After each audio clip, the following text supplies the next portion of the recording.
Ok,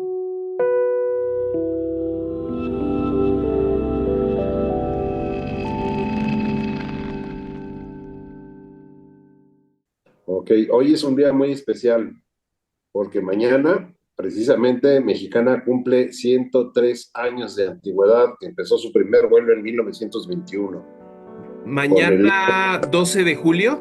correcto de 1921. Entonces cumple 103 años Mexicana de Aviación.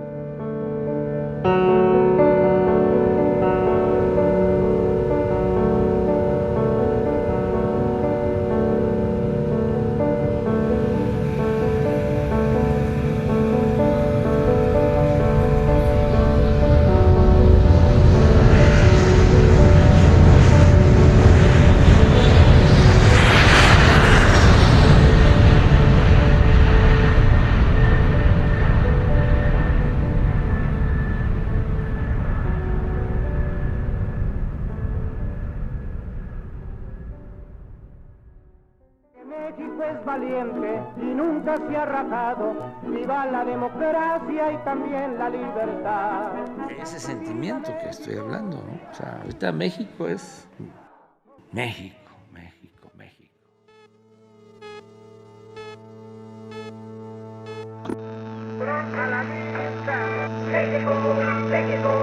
La existencia del mexicano sería absurda sin el albur.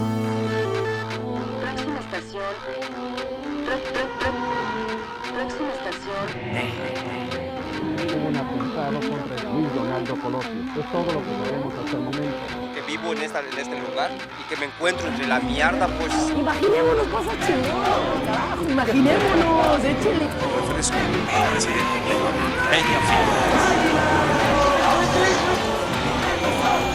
Da el olor a mierda, rompe madres, cabrón. Que lo que pasó con la no tendrá impacto en el futuro.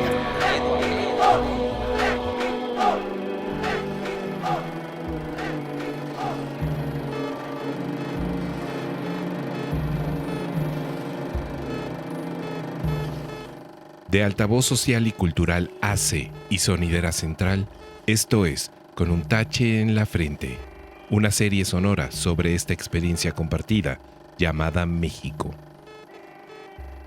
Libro noveno, Yo soy de Mexicana, primera parte.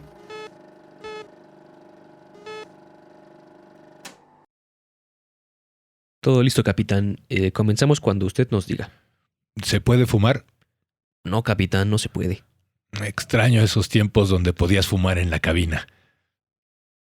Bueno, capitán, esperamos su orden. Démosle que tengo cita con el doctor en la tarde. ¿Por dónde comenzamos? ¿Es un pájaro? ¿Es Superman? No, es mexicana. Siempre hacía ese chiste entre mis compañeros.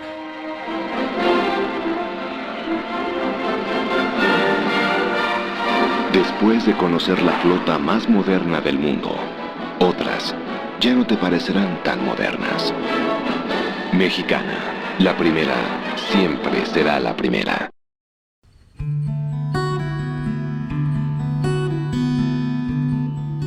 Mexicana, la primera, siempre será la primera. La primera en llevar a las nubes el nombre de México. Mexicana siempre fue más que una aerolínea. Fue y es un símbolo que materializó el sueño de millones de mexicanos. Pero, ¿qué es Mexicana?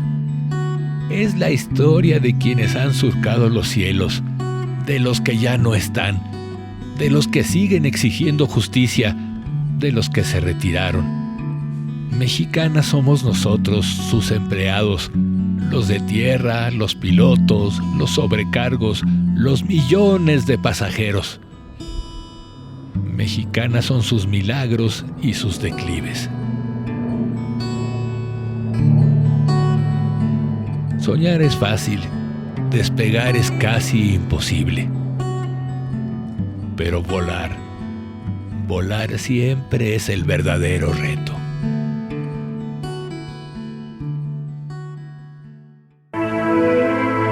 Esta noche tuve un sueño. Soñé que volaba, libre, sin juntas ni oficinas.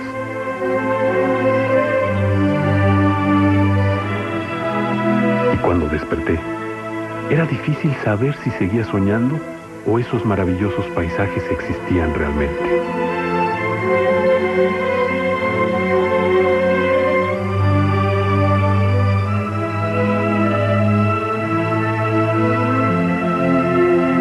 No sé si sea el único que sueña que vuela. De lo que sí estoy seguro es que alguien soñó mi sueño y lo hizo realidad. Para que todos podamos volar sin tener que soñar.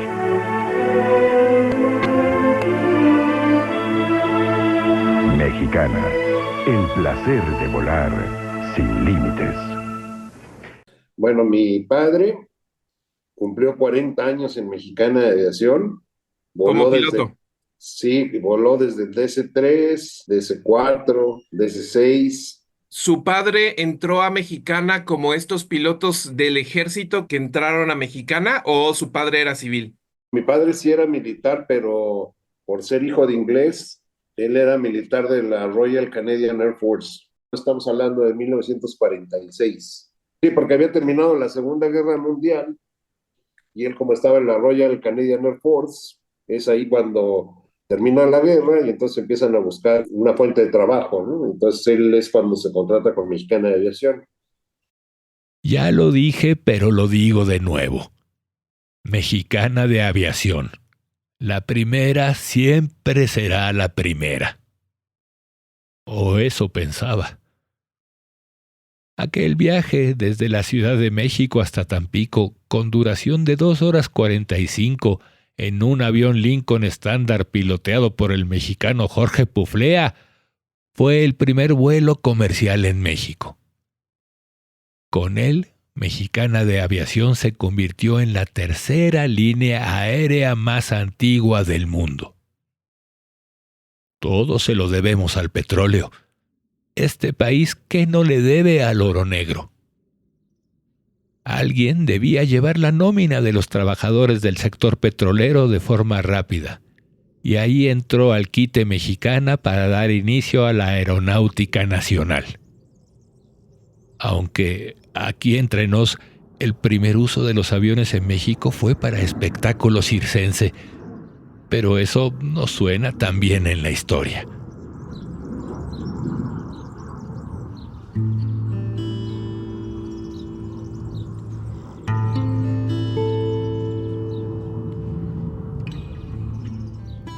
Bien, me identifico como el señor Jesús Reyes Yáñez, haciendo mi ciclo en Mexicana de Aviación a partir del mes de diciembre de 1969.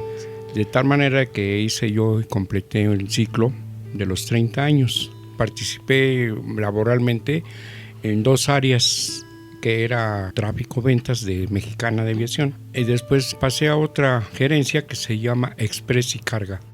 La narrativa es que un tío, abuelo materno, fue empleado de Mexicana de los pioneros. Se ha llevado en manera progresiva el ingreso desde el 01 a lo que terminó Mexicana en las series de número de empleados. Entonces, quiero decir que este tío abuelo fue de número de empleado de 2 dígitos, aunque fuera el 99. Y bueno, un día llega y le pregunta este tío a mi mamá, ¿dónde está Diego? No, pues está descansando.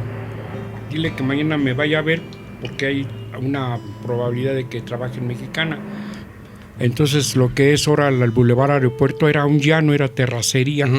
Pero mi papá pasaba y veía así el alambrado y dice, ay, cómo me gustaría ser barrendero. Es un señor de provincia, no traía nada más que 3er año de primaria. Él era originario de Tequisquiapan, Querétaro. Era su ilusión. ¿Cuál llega la noticia que este tío le dice que se presente? Yo lo voy a presentar en la empresa. Y empezó su labor de poner unas bolas que daban la luz en las pistas. Después ya lo pusieron en un área de estar midiendo los tanques de la turbocina o el combustible de los aviones. Mexicana era la propietaria de los aeropuertos. No era concesión, no, era la propietaria de los aeropuertos. Y también tenía sus depósitos propios de combustible para los aviones. Y ese fue, en síntesis, que fue el de los pioneros también, porque estuvo en el viejo aeropuerto. Cuando da el destino de que mi madre se muere, a los 9 meses que yo tenía, entonces habían unas mesas de trabajo, se estilaba que iba una persona, un pasajero, un matrimonio con su infante de meses y le ponían una hamaca especial en el avión.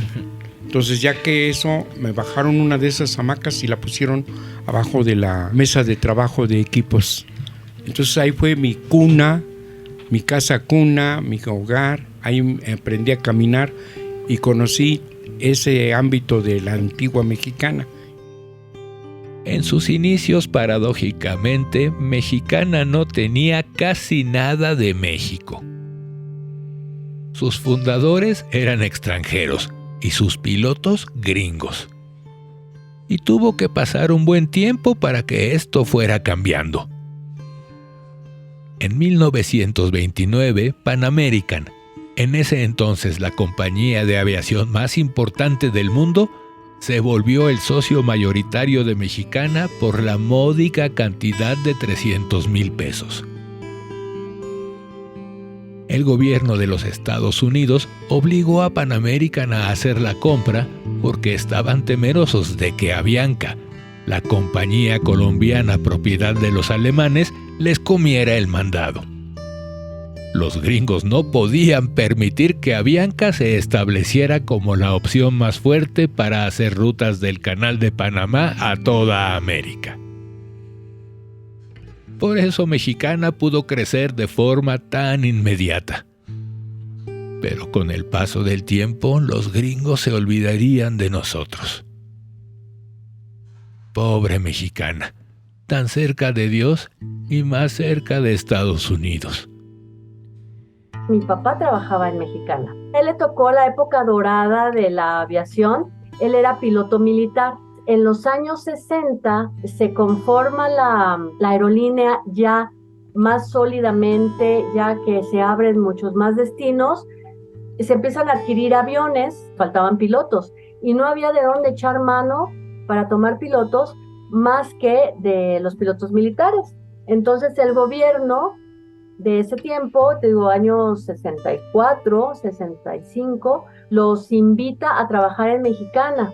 Yo lo que recuerdo de niña era que cada año todos los pilotos militares que trabajaban en Mexicana hacían una convención y nos íbamos a pasar el fin de semana largo, desde el jueves o miércoles hasta el domingo, a la escuela de Zapopan. Llegaban ellos como pilotos retirados, porque ya los habían retirado, llegaban con sus familias y pues hacían una ceremonia de la bandera, honores a la bandera, había parada aérea, había muchas actividades y se clausuraba con una cena baile, y ahí se reunían todos los pilotos militares. La palabra Mexicana era símbolo de máximo orgullo. Te estoy hablando de los 60, ¿no? Mira, yo creo que el orgullo como que se permea en la familia, ¿no? Yo veía a mi papá hacer su trabajo con tanto gusto, con tanto amor, con tanta dedicación, que si tenía vuelo se iba súper temprano, que si era Navidad, Año Nuevo, él nunca fallaba a los vuelos como buen militar. Y para él era un orgullo, primero su carrera, ¿no? Y en segundo lugar, el trabajar en Mexicana. Era 1946 y salían militares hasta de las coladeras. Después de la Segunda Guerra Mundial, México y Mexicana aprovecharon que Europa se encontraba en reconstrucción y convirtieron al país en un destino turístico a nivel mundial. El turismo era el segundo ingreso más importante después del, sorpresa, el petróleo. Así que el gobierno, junto con Mexicana, invirtieron en nuevos aeropuertos en zonas turísticas claves. Mexicana, tal cual, creó Puerto Vallarta como lo conocemos hoy en día. La aerolínea creció tanto que hacía falta personal, sobre todo pilotos. Muchos pilotos militares estaban desempleados con el fin de la guerra y no tuvieron de otra más que entrar al mundo de la aviación comercial. Lo que era una necesidad para unos era el sueño para otros. Sin importar los motivos por los que entraron a la empresa, esos 2,000 empleados creamos un lazo fraternal único en su especie. Le pusimos la Gran Familia Mexicana. Desde hace 75 años, en Mexicana hemos puesto nuestros aviones en manos de los hombres más capaces. De hecho, Charles Lindbergh piloteó uno. Hoy como ayer, por su seguridad contamos con los mejores pilotos del mundo. Indiscutiblemente, los pilotos de Mexicana. Mexicana de Aviación, 75 años poniendo muy alto el nombre de México.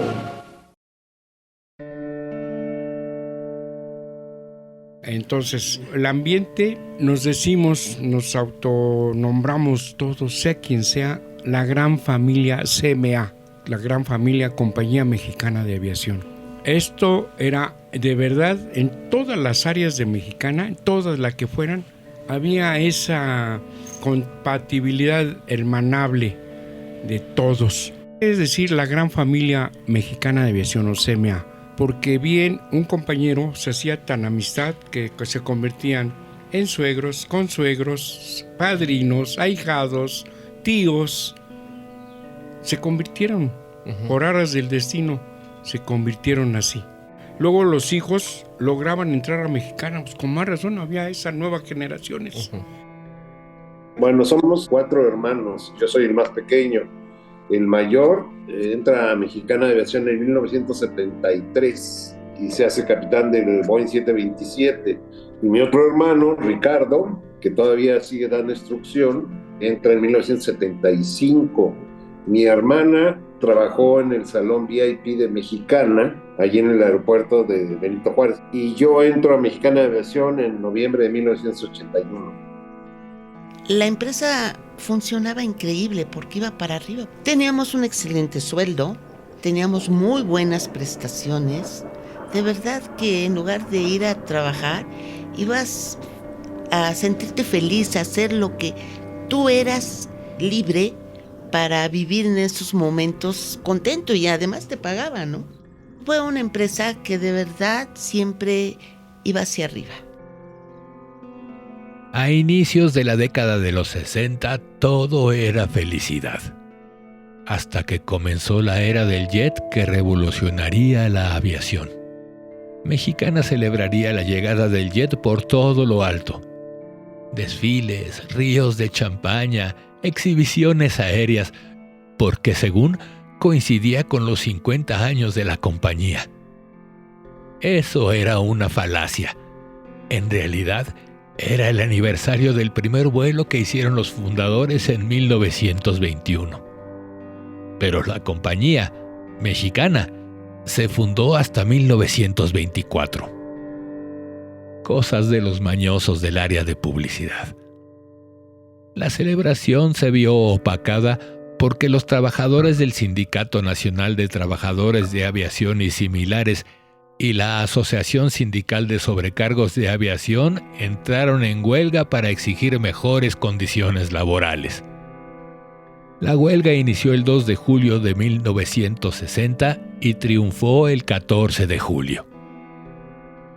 Esas 2 semanas les otorgaron a los empleados un salario y prestaciones de ensueño, llevándolos a los cielos. Pero la empresa entró en turbulencia. Oficialmente estaban en números rojos. El avión estaba a punto de estrellarse. Hasta que llegó una figura impoluta que pasaría a la historia como uno de los mejores presidentes de México. Sí, la Gran Familia Mexicana fue rescatada por Gustavo Díaz Ordaz. Para mí México es México antes y después de Tlatelolco. Ese es un incidente penoso en la vida de un pueblo. En 1965, el llamado presidente Gorila hizo una reestructuración en todo lo que tenía que ver con la aeronáutica nacional y creó el Programa Nacional de Aviación Civil. Y otras locuras para conquistar el cielo que ahora no voy a mencionar. Las órdenes del presidente eran subsidiar la gasolina a los aviones, invertir en el adiestramiento del más alto nivel para personal dedicado a la industria de la aviación, crear centros meteorológicos, darle una inyección económica a Mexicana para que pudieran modernizar sus equipos de vuelo, condonarle impuestos a la compañía. Todo lo que fuera necesario para que Mexicana se recuperara. También prometió que en los siguientes 15 años se construirían 60 nuevos aeropuertos, y le compró a Mexicana los que tenían bajo su control. Gracias a esto, la compañía pudo respirar. Aprovechando el fervor olímpico, en 1968, los accionistas mexicanos adquirieron el 35% de las acciones que Pan American poseía, logrando al fin la independencia. Mexicana era una empresa 100% nacional. Con este impulso, reemplazaron al director Max Healy con el empresario Manuel Sosa de la Vega, mientras que el ingeniero Crescencio Ballesteros fue designado presidente del consejo. Esos dos se convertirían en los apóstoles que llevarían a Mexicana a las puertas de San Pedro, dando inicio a la era mejor conocida como el Milagro de Mexicana. Y vaya que fue un milagro. Declaro inaugurados los Juegos Olímpicos de México, que conmemoran la 19ª Olimpiada de la era moderna.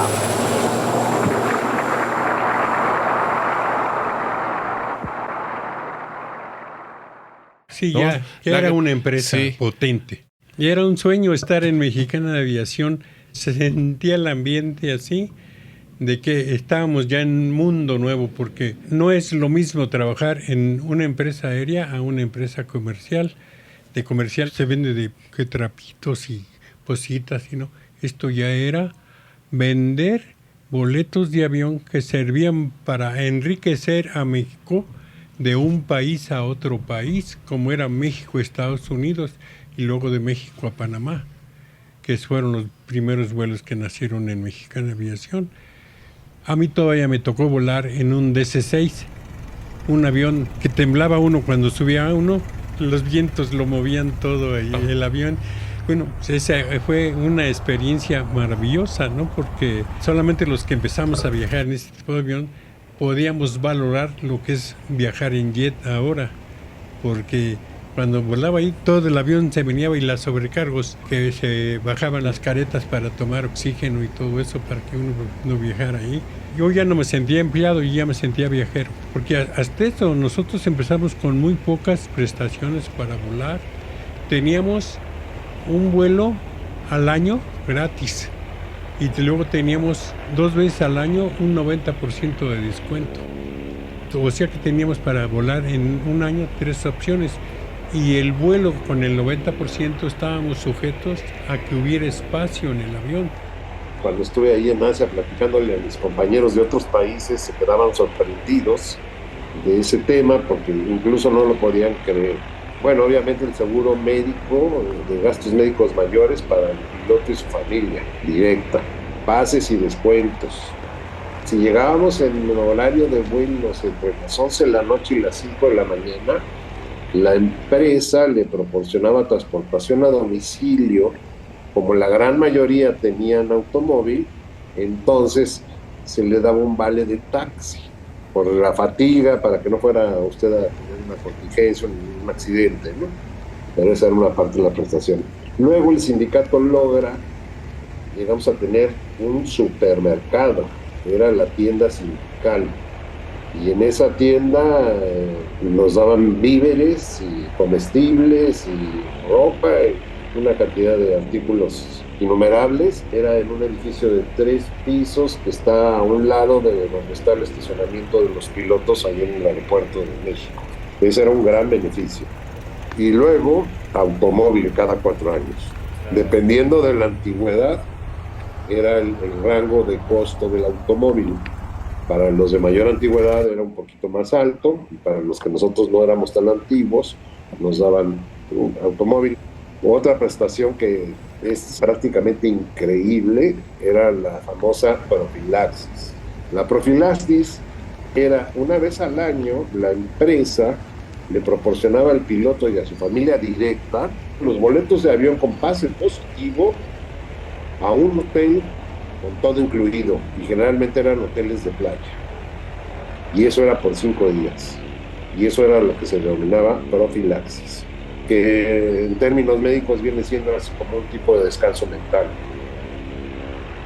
En 1970, tan solo 2 años después de la llegada del dúo dinámico, Mexicana declaró la estabilidad económica. Manuel Sosa de la Vega y Crescencio Ballesteros supieron trabajar con los sindicatos para recuperarse del colapso financiero. En 1974 se celebraría el verdadero 50 aniversario de la compañía. Para celebrar, Mexicana presumiría que su flota de aviones eran jets y su nuevo destino turístico, Cancún. El milagro lo único que hacía era crecer en proporciones bíblicas. En tan solo 15 años, el valor de la compañía incrementó a 1,000 millones de pesos. Tenía rutas internacionales en casi todo el mundo. Más de 8 millones de pasajeros. Era el lugar 24 de todas las aerolíneas del mundo en ese rubro, y la más importante de Latinoamérica por mucho. Mexicana de Aviación ocupaba el primer lugar a nivel mundial en crecimiento como empresa de los últimos 5 años y 10º lugar en utilidades. Su presupuesto era mayor que la mayoría de los estados del país. Mexicana era el orgullo de la nación. La década de los 70 parecía un milagro que nunca iba a acabar. Doña Carmen, ¿otra vez a México? Seguro, porque con un solo viaje a México no se conoce todo. Además de Ciudad de México está Mérida, Oaxaca, Acapulco, Cancún. Y hay tantas cosas que ver y comprar y comprar y comprar. Y luego traer tantas cosas lindas. ¿Verdad, Luis? Y como es tan económico, esta vez me traigo a mi comadre y a mi sobrina para que conozcan a México. Y la nena, un mexicano. Y además las pirámides. Vuele por Mexicana y conozca México, el paraíso turístico más económico del mundo. Mi nombre es Alejandro Eduardo Serrano Pérez, hijo de Elba Pérez Garreau, una de las fundadoras del Sindicato Sobrecargos de Aviación. En ese entonces viajabas de etiqueta formal, era todo un ritual, ¿no? Viajar en avión, sobrecargos, con una atención espectacular. El 90% de las tripulaciones eran guapas, ¿no? Hasta los chavos eran guapos, ¿no? Creo que fue una época en la que disfrutabas volar. Para nuestros vecinos éramos los Rockefeller, ¿no? Porque así era, ¿no? O sea, no cualquiera viajaba en avión. Y nosotros nos dábamos el gusto de viajar. Comías delicioso, bebías de lo lindo. Yo creo que fue esa época en la que marcó una diferencia en la aviación contemporánea. Mexicana de Aviación fue precursora de muchas ideas para las siguientes empresas, porque ellos fueron rascándole, ¿no? Fueron cavando las ideas. Antes no estaba dividido clase. No, todo era clase única. Y te estoy hablando que eran unas charolas impresionantes con todo. O sea, si era desayuno, un desayuno completísimo, jugo de naranja, había ensalada de frutas, el panecito chiquito, mantequilla. Pasábamos con un carrito para quien quisiera jugos de naranja y de manzana. Aparte, ya en el desayuno, si era un vuelo internacional, ya te pasábamos lo que eran licores. Desde la mañana, si querías, ¿verdad? Pedir un vodka, un tequila, damos champán, damos vino tinto. No, era un servicio, las servilletas eran de tela, las copas eran de cristal, así, los vasos igual. Si algo hay que reconocerle a Mexicana en esos años es que siempre supo que dependía de sus empleados. Por eso, desde muy temprano en su historia supo invertir en nosotros. En 1943, Mexicana inauguró la Escuela de Navegación para la formación de pilotos y radiooperadores. y en 1955 creó la Escuela de Sobrecargos. Para la compañía siempre fue primordial capacitar a sus empleados de manera permanente. Sin excepción, todos aprendíamos inglés. Nos pagaban cursos de capacitación dependiendo del área de trabajo para mantenerse a la vanguardia. Los empleados éramos los mejores de la industria latinoamericana y llegamos a ser el número 11 a nivel mundial en productividad. ¿Y cómo olvidar el mayor orgullo de Mexicana hasta el día de hoy? La base de mantenimiento inaugurada en 1979. Sus mecánicos siguen siendo reconocidos a nivel internacional por su creatividad para resolver problemas. Muchas herramientas fueron inventadas por los mecánicos de Mexicana. La compañía de aviones Boeing llegó a patentar algunos de esos inventos. Pinches rateros. En general, tenía la camiseta bien puesta de Mexicana. Como dice un amigo, yo no me ponía la camiseta porque la traigo tatuada en el pecho, el emblema de Mexicana, ¿no? Era un trabajo muy, muy, muy bonito, la gente muy comprometida, todo el mundo muy profesional, siempre muy profesionales. Yo también puedo hablar de tráfico, operaciones, mecánicos, despachadores de vuelo, asistentes de a bordo, pues un trabajo de equipo. No es nada más el piloto necesita herramientas, necesita ayuda de todo este equipo, desde incluso el que carga la maleta del pasajero para llevarla al mostrador. Sí. ¿Y cómo era el ambiente? ¿Cómo era el ambiente ya entre los trabajadores, entre sobrecargos, pilotos, personal de tierra? Era muy buena porque nunca volabas con la misma tripulación. Era muy raro que se juntara los 5 sobrecargos y los 3 pilotos en el mismo vuelo que posteriormente te tocara. En Los Ángeles había un vuelo en el que llegábamos como a las 10 de la mañana y tenías la oportunidad de irte pues, a donde quisieras, o a Disneylandia, de compras, porque sabías que al otro día tenías que estar a la 1 de la tarde en el aeropuerto para regresarte ya en el siguiente vuelo, que era el 901. Pero siempre tenías como 24 horas o un poco más de estar en la ciudad a la que llegaras, y muchas veces sí podías hacer buena mancuerna, tanto con algunos pilotos, sobrecargos, que nos poníamos de acuerdo y, oiga, vamos a rentar un carro y nos vamos a X lugar. Y regresábamos obviamente a unas horas a descansar para que al siguiente día pues pudiéramos cumplir con lo que teníamos que hacer, ¿no? La gente iba a trabajar con gusto realmente, así como nosotros. Y yo te puedo decir que Mexicana no nada más me dio un empleo bien remunerado, aparte me dio el gusto de trabajar ahí. Era increíble, o sea, más que trabajar, ibas a tu casa a ser feliz. Yo me subía al avión y era como estar en mi sala, en la sala de mi casa. Todos tuvimos una bonita época de capacidad de sustento familiar. La gran mayoría fuimos buenos proveedores. No había escatima de llevar un hogar, de ser el proveedor de la familia. Y los hijos gozaban de todo. No había, digamos, ese escatima de que no, pues ahorita no puedo, hijo, no. Cualquier empleado, Allí había una diferencia también porque estamos hablando de personal de tierra. Otro era de tripulación, los pilotos y sobrecargos. Ellos también tienen su gremio y son asociaciones. ¿Por qué no son sindicatos? Muchos compañeros ignoraban.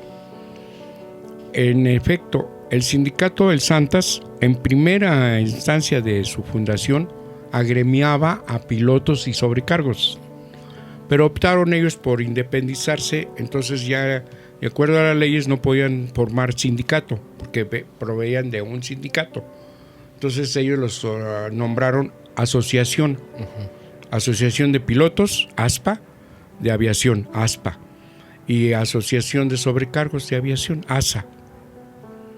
Esos son. Y luego el otro gremio, el de confianza. Pues eran independientes, no tenían respaldo laboral o de gremio, simplemente eran de confianza. Los sindicatos no dejaron de crecer. Entre el de pilotos, el de sobrecargos y el de trabajadores en tierra han habido más de 20,000 agremiados. La capacitación y empoderamiento que Mexicana le dio a sus empleados lo trasladaron a sus sindicatos. Era un estira y afloja perpetuo entre sindicatos y directivos. Los únicos que procuraban trabajar de la mano de los sindicatos en busca de un mejor futuro para todos fueron don Manuel Sosa de la Vega y el ingeniero Crescencio Ballesteros. Entre 1960 y 1982 hubo 8 huelgas importantes que llegaron a parar por días, incluso semanas, todas las operaciones aeronáuticas del país. El problema era que cuando Mexicana paraba, no solo paraba la compañía, se paralizaba el país. Hasta el 68 fue que el sindicato toma relevancia, pero toma relevancia por este grupito de revoltosos, ¿no? Y no eran revoltosos en ese sentido, por así decirlo, ¿no? Cuando inician esta lucha, primero que nada era las largas jornadas de trabajo. En uno de los vuelos que hace mi madre con algunos sobrecargos, iban volando a Miami y mi mamá al subirse en México le dijo, Capi, llegando a Miami me bajo. Nos bajamos la tripulación, ¿no? El avión ya, turbojet. Imagínate las horas de vuelo que eran de aquí a Miami, ¿no? Entonces, llegando a Miami, mi mamá le dice, Capi, agradezco tus finas atenciones, pero nos bajamos. Nosotros estamos exhaustos, ¿no? No, como crees, Selva, te van a correr. Se baja la tripulación, dejan el vuelo tirado. En ese entonces, Aerovías, lo que es ahora Aeroméxico, de México le ordenan a Aerovías y a Mexicana Aviación que por ningún motivo trajeran a esa tripulación a México. Recordemos que Mexicana en ese entonces, su socio mayoritario era el gobierno. Entonces, se quedan en Miami, se entera la gente del sindicato en Estados Unidos, todo lo que tenga que ver el tema aeronáutico, desde los que están en tráfico, torre de control, todos se enteraron del mitote. Regresan a México, mi mamá, a través de American Airlines. Pues obviamente ellos ya estaban más que corridos en ese entonces, ¿no? ¿Qué es lo que pasa en esa semana crucial? Junto con el régimen que había en ese entonces. Mandan una carta los sindicatos que tenían que ver con el tema aeronáutico en un desplegado a México dirigido al presidente, donde le daban 72 horas para reinstalar a esa tripulación, o no había ningún vuelo ni comercial ni de carga a México. Entonces mi mamá se fue a esconder debajo de las piedras, junto con todos, porque ya ella hacía que ya la desaparecían, ¿no? Pero en ese entonces, el sindicato de telefonistas se empiezan a juntar, le dan ese respaldo a esta tripulación, y ahí es cuando se juntan esos 8 personajes y se funda la Asociación Sindical Sobrecargos de Aviación. Pues mi nombre es Lourdes Richter, más conocida como Lulu Richter. Yo empecé en Mexicana de Aviación en México.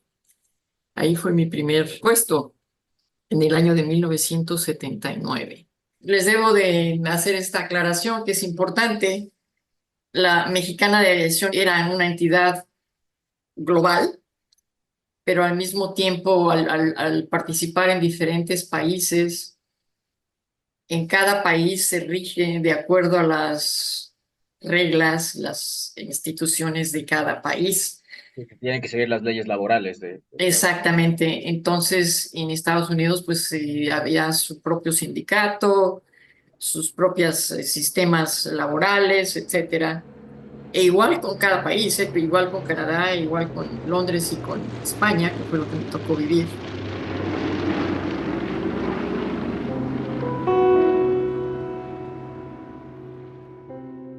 Para 1982, la situación del país terminó con el milagro por decreto. En el último año de gestión de López Portillo, el peso se devaluó un 218.18%.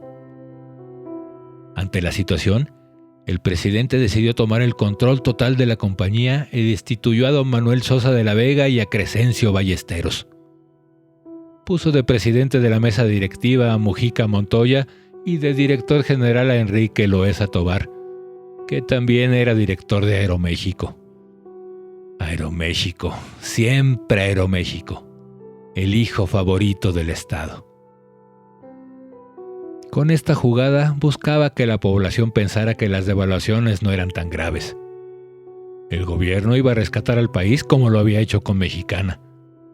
El gobierno no solo tomó control total de la compañía, sino de toda la industria aeronáutica. Las empresas privadas que prestaban servicios, ya sea de gasolina, servicios técnicos, etc., cancelaron las concesiones de Mexicana y los dejaron fuera del panorama. Todo lo que funcionaba lo deshicieron y empezaron de cero. Esto impactó gravemente al sector aeronáutico. Todo se fue en picada. El primer problema de Mexicana es que no pudo aumentar los salarios de sus trabajadores por la devaluación del peso. Así que los trabajadores nos fuimos a huelga. Por parte del gobierno no había interés de negociar el fin de la huelga, y le dejaron el problema a la nueva administración del presidente Miguel de la Madrid.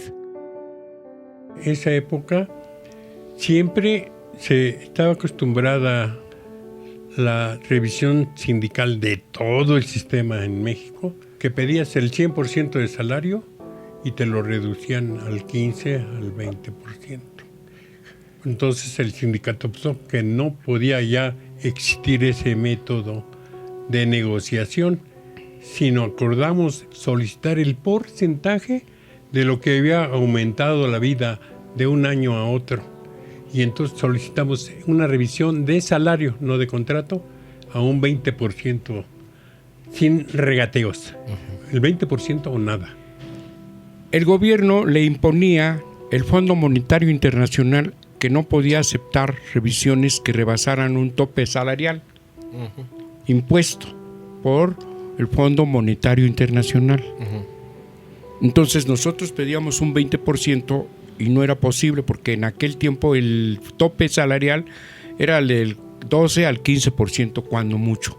Entonces nosotros no bajamos y se estalla la huelga. Antes de que falleciera el compañero Alfredo Álvarez Martínez, tanto el director de Mexicana de Aviación, don Manuel Sosa de la Vega, y él como secretario del sindicato, nosotros somos los que emplazamos a huelga. La gran huelga que hubo, una huelga importante de muchos días. Creo que en el 85, me parece, 84. Por ahí. Me tocó vivirla, sentarme afuera, el director don Manuel Sosa de la Vega venir, saludarnos, no como enemigos, sino como cómo están, qué se les ofrece, qué podemos hacer. De ese tamaño, ¿no? Es algo que no sucede en cualquier lado. Y bueno, en esa huelga nos unimos mucho todos los que participamos en ella, viviéndola desde donde cada quien la vivimos. Y fue una experiencia que nos unió mucho a todos, tanto sindicato como gerencia, ¿no? Todos queríamos que la empresa saliera adelante, que resolviera la situación. Mexicana, el gremio se resistió porque también en esa época, curiosamente, los empleados obtuvieron una cultura laboral de derechos, de contrato, de ley, y luego tuvimos un asesor muy fuerte que también era muy conocido por el gobierno y era ese asesor prácticamente, por decirlo, la piedra en el zapato de Fidel Velázquez. El licenciado Juan Ortega Arenas era el que llevaba una fuerza laboral que se llamó Unidad Obrera Independiente. Entonces fueron y mandó Juan González a secuestrar a nuestro asesor junto con el líder de Ruta 100.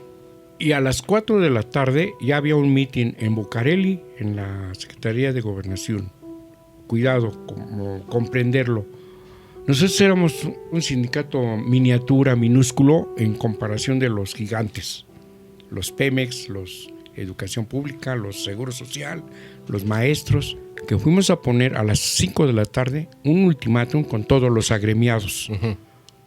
Y ya estábamos en un mitin en Gobernación, y el compañero de Prensa y Propaganda lanza el ultimátum. O liberan a nuestro asesor jurídico y al líder de Ruta 100, o a las 12 de la noche, paro aéreo nacional. Todos los trabajadores que afilia el Santas pues se rigen en los estatutos. Claro. Entonces viene el avión de Air France, no hay quien lo reciba, y vienen de otros, de Levarik, de Brasil y de aerolíneas argentinas, y el de Avianca y el de Lufthansa, Holanda, etcétera. Los que vengan, ¿qué va a pasar? Se colapsaba el país. Claro. Cuando quitan a nuestro director, lo desplazan y ponen al político, el sindicato hizo un movimiento que fuimos a la casa de Miguel de la Madrid en Coyoacán, exigiéndole que ya que tomara posición de que era presidente electo, nos tenía que regresar a nuestro director de Mexicana. ¿Cómo es posible ver en la historia sindical que un sindicato pelee y exija que devuelvan a su director de empresa? ¿En dónde? No existe en México algo así, que un sindicato pelee con el gobierno para que le devuelvan su director. Y nosotros hicimos que volviera nuestro director. A finales de 1982, don Manuel Sosa de la Vega regresó. Pero el milagro ya no volvería a ser el mismo. La lucha sindical era más fuerte que nunca. La familia mexicana creció junto con los sueldos, prestaciones, las rutas aéreas, las flotas de aviones, pero lo que nadie se imaginaba es que la empresa y el país iban en la dirección contraria de sus empleados. Mexicana estaba enferma, y lo que empezó como una gripe terminó en una neumonía que casi nos cuesta la vida.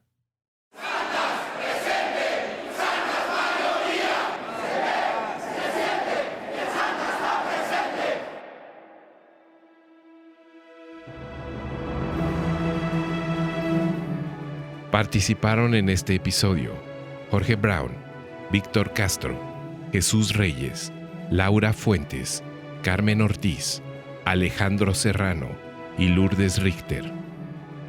Con un tache en la frente es una serie sonora original producida por Sonidera Central y Altavoz Social y Cultural AC. Asegúrate de seguirnos para escuchar los siguientes episodios. Tu recomendación y comentarios nos ayudan mucho. Gracias. Si deseas apoyar contenidos como este, te esperamos en patreon.com/todo menos miedo. O si deseas hacer un donativo deducible de impuestos, escríbenos a altavoz.ac@gmail.com. Idea original, Benjamín E. Morales. Producción, Benjamín E. Morales, Gabriela Astorga y Sebastián Morales. Producción ejecutiva, Vuelo de Grulla, Manuel Gilantón, Margarita Moreno, Cecilia Pérez, Daba para Más, Edrev, Marcovian, Erwin Osberto Flores y Elena CDMX. Guión original, Benjamín E. Morales, Santiago Ruiz y Gabriela Astorga. Diseño sonoro, Jorge Mendoza y Benjamín E. Morales. Edición, Jorge Mendoza y Sebastián Morales. Música original, Jorge Mendoza. Diseño gráfico, María René Cantú. Locución, Julián Cicero. Agradecemos la colaboración de la gran familia mexicana para la realización de este episodio. En este episodio se utilizó material de archivo de Compañía Mexicana de Aviación y del Gobierno de la República. Agradecemos a nuestros Patreons: Analí Zárraga, Mariana Rodríguez, León HG, Lee, Moringa, Arturo Solís, Osvaldo Cornejo, Antonio, Adrián Borlango, R. del Niño Jesús, Noemí Aragón, Natia Mezcua, Diana Romero, Jair Orozco, Media Luna, Y, Gabriela Astorga, Jonathan Santos, Lau Baneco, Chiquitillo, Diego Echeverría, El Indio Ladino, Alfonso de la Rosa, Vuelo de Grulla, Margarita Moreno, Juanga, Sello Paello, Iván Said, Daba para Más, Manuel Gilantón, Cecilia Pérez, Iracusne Incierte, Juana, Mariana Gómez, Marcovian, Aleida Savi, Edith AM, Erwin Osberto Flores, Néstor Gelipe, Sebastián Morales, Amaranta Cabrera, Felipe Bracho, Tremendo Guanajo, Elena CDMX, Diablo Saiyajin y Juan José Sánchez. Este material es distribuido bajo una licencia de Creative Commons Reconocimiento No Comercial Compartir Igual. Esta licencia permite a otros remezclar, adaptar y construir sobre su trabajo de manera no comercial, siempre que lo acrediten y otorguen licencias de sus nuevas creaciones bajo los mismos términos.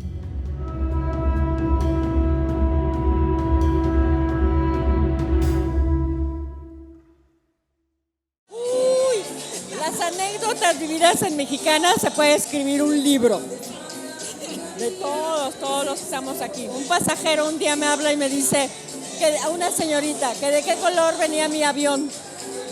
Y le digo, perdón, sí, es que me dijeron que preguntara si venía de morado. Finalmente me asignaron un número de 50,000, pero yo me acuerdo que éramos 20,000, 20,000, así, algo así. Fue una época maravillosa para nosotros. Lo sentía parte de una familia. De hecho, tengo un tatuaje de avión porque para nosotros Mexicana representó mucha felicidad, mucha paz, mucha estabilidad y la oportunidad de conocer otras culturas. La más querida, la más amada es esta empresa en la cual encontré grandes amigos, la camaradería. Es increíble todo lo que viví yo en estos 17 años. Y pues yo nací con los pañales de Mexicana. Mi papá tiene 35 años, o estuvo 35 años trabajando, actualmente tiene 93. Y diario comenta algo de Mexicana, él no lo puede olvidar. Así que diario tengo anécdotas de la aerolínea y eso dura para toda la vida. Vino Discovery Channel a hacer un video y nos prestaron un 757 y en la cabina lo filmaron. Yo tenía pinta de todo menos de piloto, pero bueno. Pero o sea, quedó muy bien. La verdad es que sí, tal vez esa anécdota es de las que más recuerdo porque salió en un programa de Discovery y tuvo una audiencia de 6 millones de televidentes. ¿Sí? Y en las instalaciones de Mexicana. Y aparte final en la cabina del avión. De niño me tocó pasar mucho tiempo en la torre de Mexicana y disfrutar de diversos beneficios porque mi mamá trabajaba en Mexicana y recuerdo mucho jugar dándole vueltas a la torre en pisos vacíos de Mexicana, también con algunas amigas que hice, también hijas de Mexicana. Se me gustaba mucho cuando trabajaba en el aeropuerto, me subía al último piso del estacionamiento del aeropuerto a ver aterrizar y despegar los aviones. Sí, me gustaba mucho, siempre me gustaron mucho los aviones. Nunca pensé que iba yo a trabajar en Mexicana. Me gusta mucho la música. Y allá en el edificio de Valderas 32 estaba el gran disco y 620. Sí veía que ahí estaba también las oficinas una parte de las oficinas de Mexicana. ¿Sí? Nunca pensé que iba yo a trabajar en Mexicana. ¿Sí? Que me iba a gustar mucho, ¿sí? Tanto como en la música.